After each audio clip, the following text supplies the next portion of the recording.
Hey everybody! It's Robbie 06261095 here for more Metroid Prime. In the last part, we obtained the super missiles from within the observatory. And in this part, we are going to be continuing our way through the space pirate facility here in order to proceed and see what the space pirates are up to in Fendrana Drift's area. Ooh, look at all that static. It's like, wow, hello guys, how's it going? It's like watching an old television. Nowadays, all these fancy TVs, they just cut to blue whenever there's no signal. Back in the day, though, you didn't have no fancy blue. All you had was static.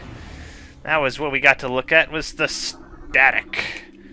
Alright, we got a couple elevators here to go upwards to this control tower. As you can see on the map, we have an elevator up, then there's a little flat platform, and then there's just going to be another elevator down on the other side. But, on the other side of this door, we are going to get introduced to... no, regular space pirates. Not quite yet. Just got to get through these space pirates, first and foremost. Oh, sir. Ooh, you got some fancy jumps there. I literally like the way the wave beam has a slight homing effect on it. Use these boxes to your advantage there. Do some ducking around. And here we go. Now they're going to come in. We finally get a proper introduction to the flying pirates that we encountered in that room, and we're like, okay, we're not going to deal with these guys at the moment. We're just going to go ahead and move on. Well, so a couple different strategies you can deal with these guys. Super missile will just instantly blow them up. By the way, there's a demonstration of the super missile. Another thing you can do is you can actually utilize the wave beam to shock them, but be careful when you do that. They do a sort of kamikaze dive bomb with their jetpack once they are finished off with that. So be on the lookout for that. And two more of their friends have showed up. Actually, three more of their friends have just showed up. Also, my cover is being blown up, so I want to try and be a little bit weary of that. Where are you guys at? You guys are directly above me. How rude. Oh, look out! Yeah, that dive bomb can be a little bit tricky to deal with, so you want to be on the lookout. There we go. That should take care of it. There we go. Goodbye, door lock. See if we can break some of these boxes here. And are there any pickups? Actually, I wonder if can we break these with the super missile? Wow, not even. Holy cow. This is some strong boxes. Yeah, I'm not sure how I feel about the fact that they changed the gun a bit in the game to when you press the A button to fire, Samus fires it a couple times instead of just firing it once like in the original. Oh well, it's a bit of a change. Let's see, there's a window over here, but it's unfortunately covered with ice, as there's a scan right there, but I cannot get it scanned. It's behind those boxes. I wonder if I can... There we go. Blow up those boxes, and there we go. Ice covering, and needs to be melted with extreme heat. We do not have extreme heat. We are in a very cold climate. We cannot partake of the melting quite yet. We will need to come back sometime in the future to deal with that. But now that we've dealt with our flying friends, after we were a coward the first time we encountered him and said, no, we're not ready to deal with those. Aha, we're getting some pirate words. Ah, the main research facility located. I wonder where it is. Hey, guess what? We're inside of it! Ha! Yeah, I've been there, done that game. We're already way ahead of you on that. I like to keep the hint system going, because sometimes you get lost wandering in the game, and sometimes it's good to have a bit of a goal to proceed after.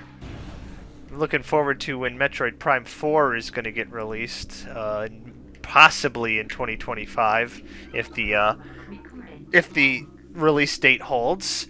Release date window, I should say. More pirate data here. Initial transfer of Metroids to Talon 4 research facilities has been completed.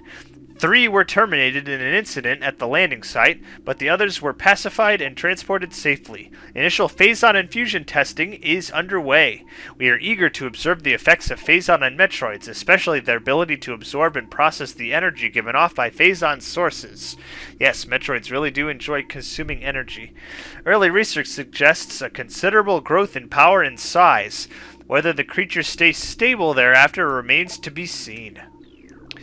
Yes. Uh-oh, I walked a little too far. There's many things to read in here. But look, it's a Metroid. Currently inside of a containment tube at the moment.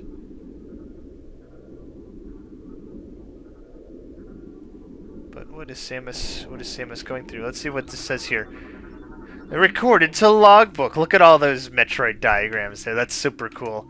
Morphology. Talon Metroid, specifically. Energy-based parasitic predator. The effects of Phazon have turned these Metroids, a species of alpha predator native to SR388, into a unique subspecies found only on Talon 4.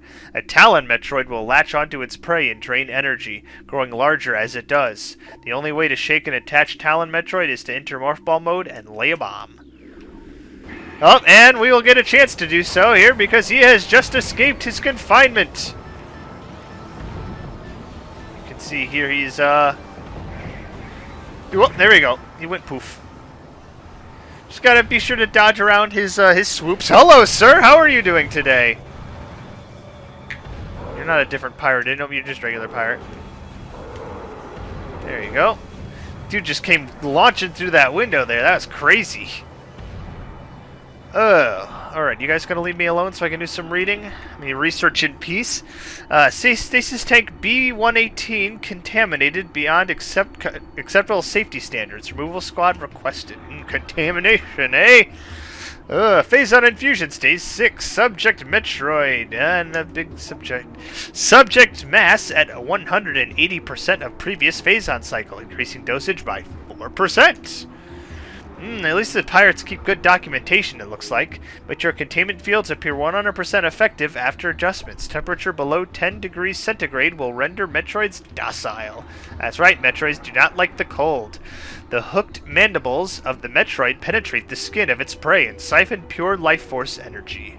That is, in fact, the case. More pirate data.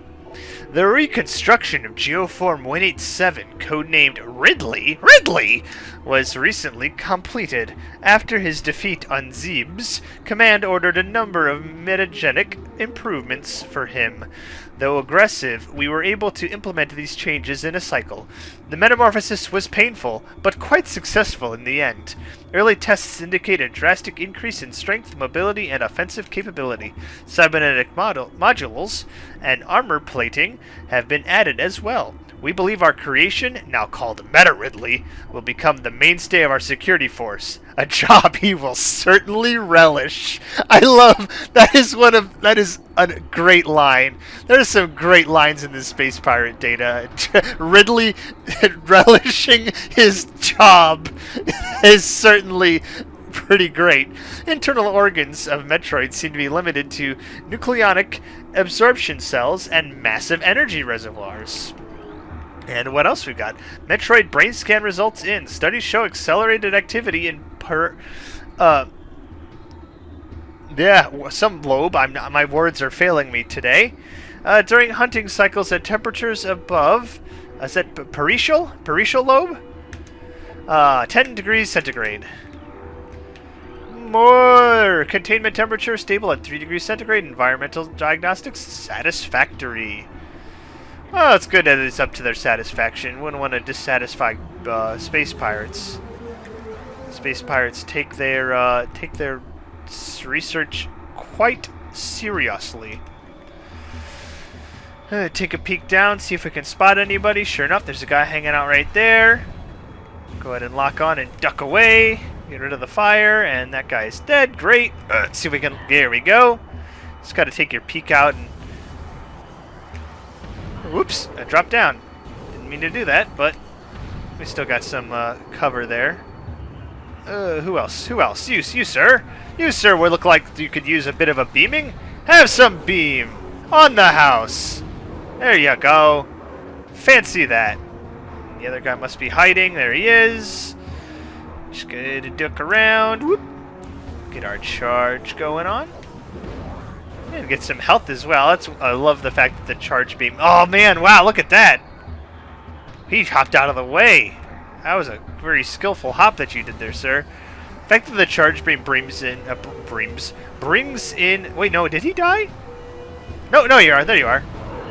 You're playing a little sneaky sneak. You're like, haha, I'm going to wait behind the corner and ambush her. How rude. What a rude individual. Space pirates are not very friendly folks. With a name like Space Pirates, who would have thunk it? Metroids infused with Phazon strain vertigo are thriving. We feel they could be Class 1 energy harvesters if proper submission methods are employed. All this bureaucracy from a pirates. Go figure. Let's see. Latent radiation readings indicate extreme radioactive contamination. Yes, radiation. Yep, that's the same as the one upstairs. Stasis tank CO12, TC012 is contaminated beyond acceptable safety standards. Remove immediately. Oh, but inside of here, there's an energy tank. I want the energy tank. Can I get energy tank? I sure can. There we go. Energy tank acquired. Woohoo! Alright, more reading? Yes, more reading. Space pirates love their reading. This tank holds remains of experiment 7526. Conversion of elite pirate unsuccessful. Remains, eh? Did not make it through his experimentation. Poor guy.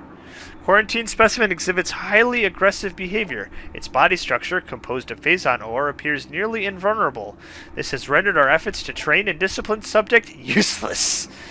Useless! It's useless, I say! Space pirate data.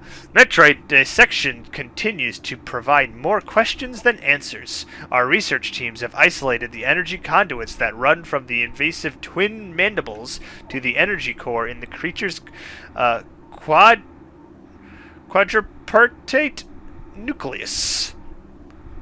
But the manner in which a Metroid actually extracts the life force from its prey remains an utter mystery. The victim does not lose blood or any other vital fluids, and yet the Metroid extracts energy. Identifying this energy is our central problem. It takes no physical form, and yet without it, the victim dies. We will continue to research this matter, as the isolation of this life-giving essence could be the key to our ascendance. Ooh, yes. Space pirates will ascend to a higher being. Project Titan is suspended indefinitely. Security breaches resulting in massive casualties have occurred. Access is strictly prohibited until further notice. East Quarantine Cave has been secured. Specimen remains in the quarantine area. All experiments suspended pending pacification.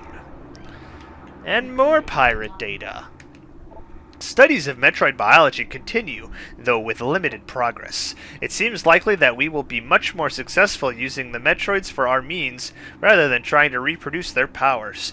If they could be adequately tamed, we would have no need of a proper understanding of their metabolism. A small force of disciplined Metroids could wipe out entire armies, and once we find a way to shield them from cold containment weapons, they will be invincible. Furthermore, if we could then harvest the energy they'd consumed, we would have a near limitless source of power at our disposal. Yeah, good luck with that. Metroids are not quite the species that is very controllable. I mean, there was the baby, which Metroid's the name of the series, that Samus encountered, and was the baby was quite friendly towards her. But I think that was more so the fact that she was the baby was being was born and kind of latched on to Samus as her guardian. Alright, let's see here. There was something that I missed in this room, I'm thinking?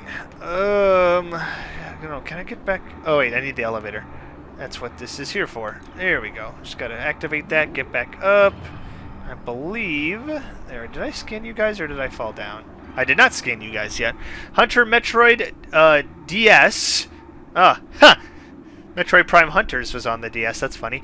Is showing signs of increased instability and heightened immunity to cold dampening fields. And motion near Hunter Metroid DG appears to trigger psychotic episodes. Dollar General. Personnel are to stay at least 3 meters away from stasis tank. There's an annoying alarm going on right now. Aha! That's what I was looking for, right there. There is a missile expansion in here. I thought I remembered something.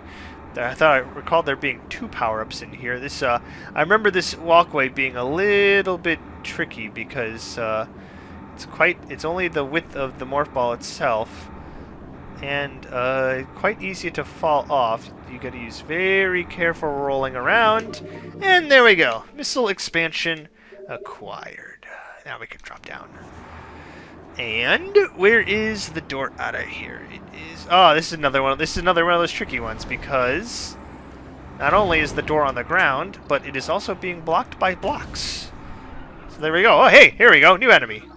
This is the guy I was thinking about earlier. This is the ice beetle, burrowing insect with an ice-reinforced carapace. Hey, the word carapace is back finally. Adverse to heat, this member of the beetle family is adapted to life in the sub-zero temperatures in the Phendrana drifts, growing a thick ice shell over its entire body. The ice is extremely resilient, providing the ice beetle with extra protection and augmented digging abilities. Just a little missile him to death. No problemo there. Just gotta be on the lookout for a couple more of them. Charge beam also does quick work of them. Anyway, ooh. Hello, sir. I'm going to try and take you out before I enter. Oh, I lost my lock. That's another thing. Whenever you leave, get too far away from an enemy, you will lose your lock on them. So you want to be careful about that. Anyway, we're going to have a little bit more reading to do. Testing of thermal imaging software complete. Commence download to tactical visor prototype for field testing. Well, the reading of this game is going to have me tongue-twisted by the end of it. That is not what I... Well, hello, sir. Hello, flying sirs. How are you today?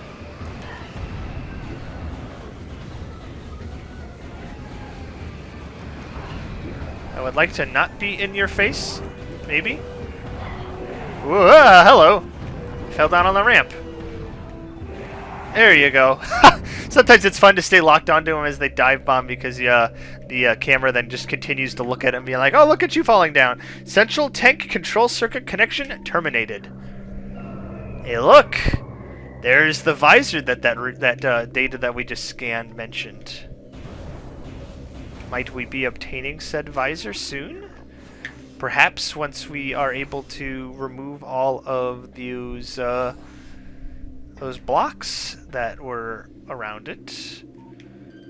Ooh, you're just a Metroid, Talon Metroid hiding behind the glass. Unit supplies power to the containment force field at the bottom of the room. Alright, well that's what we are going to be wanting to disable then. We should be good just to jump down. Oh, nope, I spoke too soon. There are turrets. Okay, there we go. Hide behind the tank.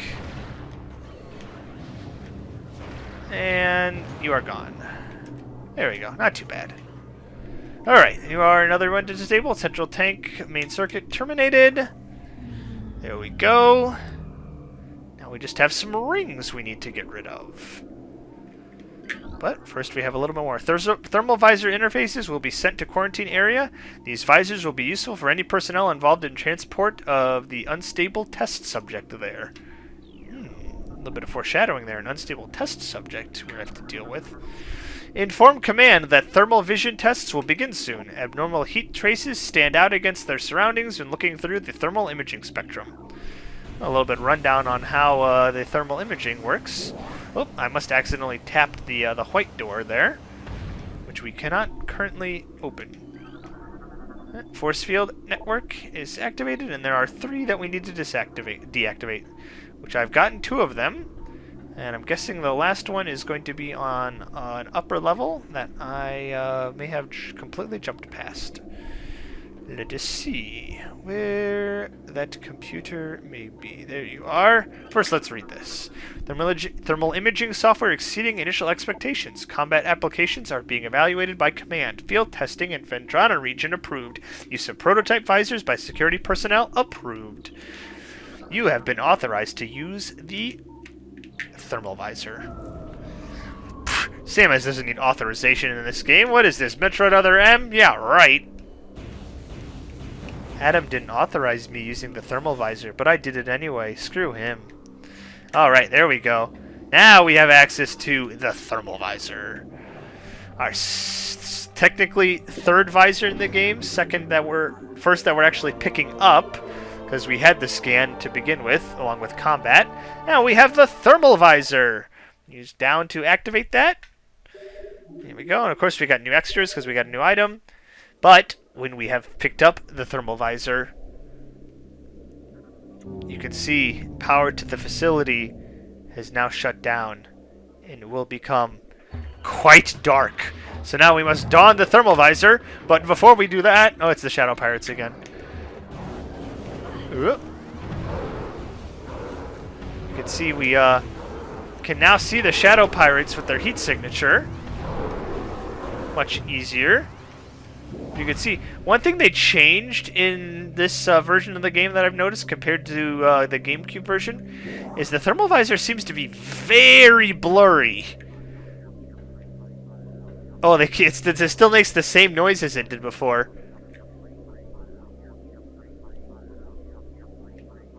I always thought it would sound like it's saying Yum Yum Great White Pyro. The Great White Pyro, kind of like a great white shark. Interesting though that this door did not actually deactivate, but we do not have the capabilities to open said door, so we will need to figure out how to escape this room.